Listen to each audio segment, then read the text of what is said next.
नमस्ते दोस्तों, welcome back to the channel. आज मैं बताने वाला हूं आपको how to select a mutual fund and how many mutual funds should you have in your portfolio, right. उससे पहले before we start you have to tell me how many funds do you hold in your portfolio and what is the proportion of equity versus mutual funds in your portfolio. तो आपके portfolio में equity कितना है, direct stocks I mean, और mutual funds कितने हैं, उसका proportion क्या है, आप कमेंट करके मुझे ज़रूर बताएं, because I will be able to tell you if it is right और रॉन्ग। और मैं आपको एंड में ये भी बताऊंगा कि आपको डायरेक्ट इक्विटी में इन्वेस्ट क्यों नहीं करना है। तो ये वीडियो एंड तक देखना ना भूलें। आइए शुरू करते हैं। तो पहले तो मैं आपको बताता हूँ कि म्यूचुअल फंड सिलेक्ट कैसे करना है। म्यूचुअल फंड सिलेक्ट करने के लिए friends, first you have to think about your financial goals, right. आपको ब्लाइंडली म्यूचुअल फंड में इन्वेस्ट नहीं करना है just because everyone is investing और टीवी में ऐड आ रहा है म्यूचुअल फंड सही है, राइट। तो आपको पहले अपने फाइनेंशियल गोल्स डिसाइड करने हैं और वो गोल्स के हिसाब से ही म्यूचुअल फंड्स में इन्वेस्ट करना है। So now how do you find out what are your financial goals, right.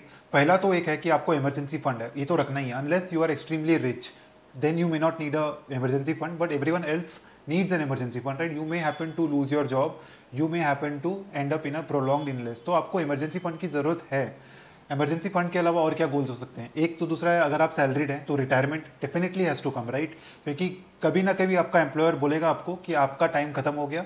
आपने ये मूवी में भी देखा होगा, शर्मा जी नमकीन, जहाँ पे उनको वॉलेंटरी रिटायरमेंट दिया जाता है और उनको बोला जाता है कि आपको कल से ऑफिस नहीं आना है। तो आपके साथ भी और मेरे साथ भी, सबके साथ भी ऐसा होगा। तो ये ध्यान रखना है कि retirement has to be your primary financial goal, right. उसके अलावा अगर आपके पास किड्स हैं तो किड्स एजुकेशन के लिए आपको पैसे अक्यूमुलेट करने हैं, that is another financial goal. उसके अलावा जो भी फाइनेंशियल गोल्स होते हैं वो लार्जली सेकेंडरी होते हैं, उतने इंपॉर्टेंट नहीं होते हैं। बट थोड़े बहुत गोल्स हो सकते हैं, जैसे अगर आपको घर खरीदना है तो वो एक गोल हो गया, अगर आपको कार खरीदनी है या इंटरनेशनल वेकेशन लेना है तो these can be your other financial goals. तो मैं आपको बताऊंगा कि आपको अपने गोल्स के हिसाब से आपको अपने म्यूचुअल फंड की मैपिंग कैसे करनी है और कौन से टाइप के म्यूचुअल फंड्स पिक करने हैं। मैं आपको म्यूचुअल फंड के नाम तो नहीं बताने वाला, बट कौन से टाइप के म्यूचुअल फंड्स आप पिक कर सकते हैं वो बताऊंगा। Okay, so now start with emergency funds. Emergency fund में पहले तो आपको ध्यान रखना है कि आपको थोड़ा बहुत पैसा बैंक अकाउंट में रखना है, क्योंकि सबसे ज़्यादा लिक्विड वही होता है। थोड़ा सा घर में रखें, थोड़ा सा बैंक अकाउंट में रखें। उसके बाद आप म्यूचुअल फंड्स में रख सकते हैं डिपेंडिंग ऑन आपका म्यूचुअल इमरजेंसी फंड का साइज कितना बड़ा है। तो मैंने इसके ऊपर एक और वीडियो किया था, उसका लिंक मैं ऐड करता हूँ, वो वाला वीडियो आप देखें, you will get an idea, better idea. But let me just give you 2-3 options, right. अगर आपका इमरजेंसी फंड का साइज छोटा है तो then you can look at a liquid mutual fund, जहाँ पे पैसा एक दिन में आपको मिल जाएगा। अगर थोड़ा सा बड़ा है तो then you can go at look at ultra short term debt funds and medium term debt funds, right. क्योंकि जनरली अगर आपके इमरजेंसी फंड का साइज बड़ा है तो देन फर्स्टली आप यूज़ करेंगे जो कैश एट बैंक है वो, then you will use your liquid fund corpus, then you will use your ultra short term corpus, then you will use your medium term bond corpus, right. Lastly, if it is a very big emergency fund then you should also park some of it in a conservative hybrid fund, जिसमें आपको थोड़ा सा return ज़्यादा मिले और overall आपकी जो blended returns होगी जो इमरजेंसी फंड में वो ज़्यादा होगी। मैंने इमरजेंसी फंड में how to maximize your returns on emergency fund का एक वीडियो किया था, वो उसका लिंक मैं ऐड करता हूँ, so you should take a look at that, right. Now moving on, next would be your retirement goal. So how to select a fund for your retirement goal. तो retirement गोल के लिए आपको पहले तो PPF, EPF, NPS में तो invest करना ही है, but when it comes to equity exposure, how to select an equity mutual fund, right. So then you can first decide if you want to invest in passive funds or active funds, right. So if you are doing it in active funds, then active funds में बहुत सारे categories है, बहुत सारे fund managers है। तो then start looking at what category suits your investment temperament, right.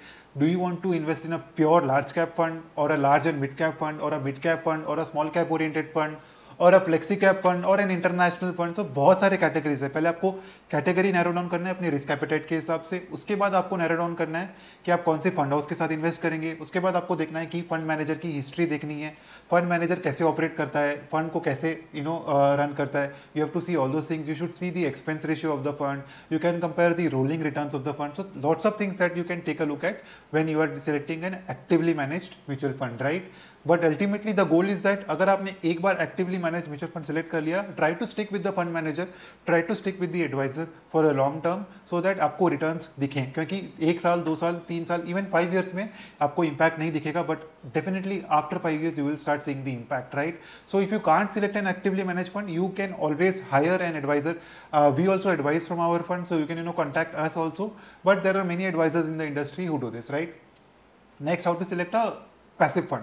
तो passive में आपको डिसाइड करना है कि आपको इंडिया में ही इन्वेस्ट करना है या इंडिया के बाहर इन्वेस्ट करना है या दोनों में इन्वेस्ट करना है। उसके बाद you have to select you should look at, you can look at a Nifty oriented fund, Nifty next oriented fund, right, next 50 oriented fund, Then you can look at other passive funds which are have based on quantitative metrics वो लोग run करते हैं. There are those kind of funds also.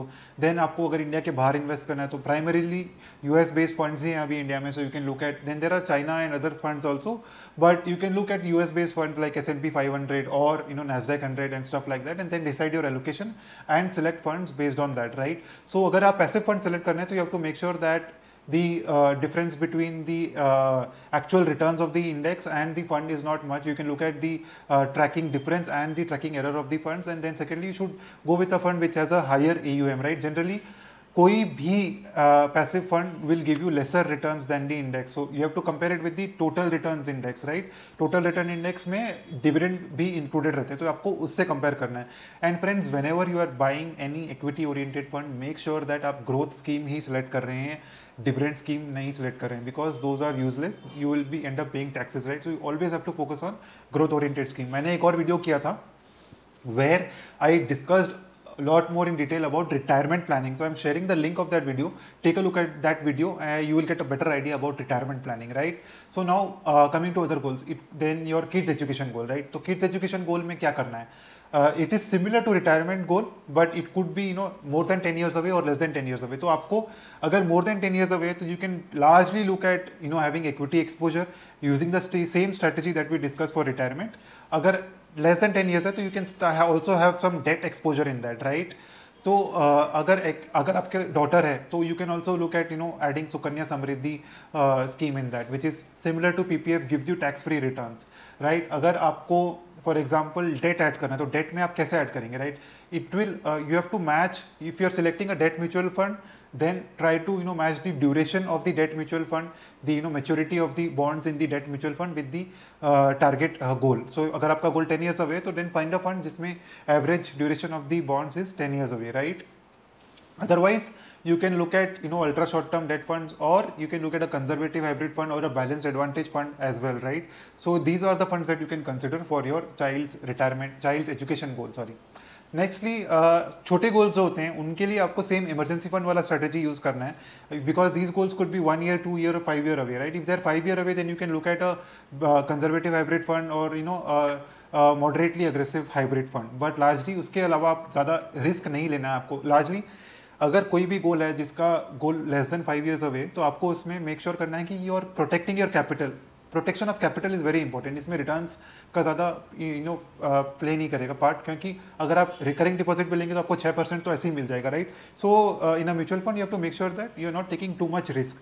So do not take risk with any short term goal. उसमें आपको equity में तो invest करना ही नहीं है. You can do a mix of equity and debt if it is 5 years or 5+ years away, but lower than 5 years, try to keep maximum debt orientation and less equity as much as possible, right? So try to take a look at funds like any short term liquid funds, ultra short term debt funds, then medium duration debt funds, conservative hybrid funds, and equity savings funds for that matter. These funds are less volatile and will help you reach your financial goals in time if they are less than 5 years away. Now folks, अभी आपको मुझे बताना है कि आपका equity exposure कितना है, आपने डायरेक्ट स्टॉक्स में आप कितना खेलते हैं और आपको कितना एक्सपोजर है is when you compare it with your total portfolio. Because generally I don't believe that a retail investor should buy stocks directly, because अगर आपने लास्ट 2 years में कोई भी म्यूचुअल फंड या कोई भी बेंचमार्क को बीट किया है by buying directly equities, you may not be able to continue with this performance for the next 10, 20, 30 years, right? आपको करना क्या है? आपको अपने जॉब पे फोकस करना है, आपको अपना टाइम स्पेंड करना है अपने अपस्किलिंग पे, राइट? अगर आप अपने जॉब पे फोकस करेंगे तो आप वहाँ पे ज़्यादा इनकम जनरेट कर पाएंगे. अगर आप ज़्यादा इनकम जनरेट कर पाएंगे तो आप ज़्यादा इन्वेस्ट कर पाएंगे. तो आपको इन्वेस्ट म्यूचुअल फंड में करना है, स्टॉक पिकिंग में क्यों करना है? Why should you waste your time on weekends and your आपके आफ्टर वर्किंग आवर्स का जो टाइम होता है आपको स्टॉक पिकिंग में क्यों वेस्ट करना है? You can just buy mutual funds and live your life happily, right? So once you have aligned all your mutual funds with your financial goals, you are sorted. नहीं होता तो एक adviser higher कर लें, right? अगर आप gym जाते हैं तो इंस्ट्रक्टर हायर करते हैं. So why not hire an advisor for your financial planning also folks. It is very important and it helps a lot, trust me. Okay, so now folks, मैंने आपको ये सब तो बताया. अगर आपको कोई डाउट्स है तो मुझे कमेंट करके ज़रूर पूछें, और अगर वीडियो सही लगा तो लाइक, सब्सक्राइब और शेयर करना ना भूलें. Thank you so much.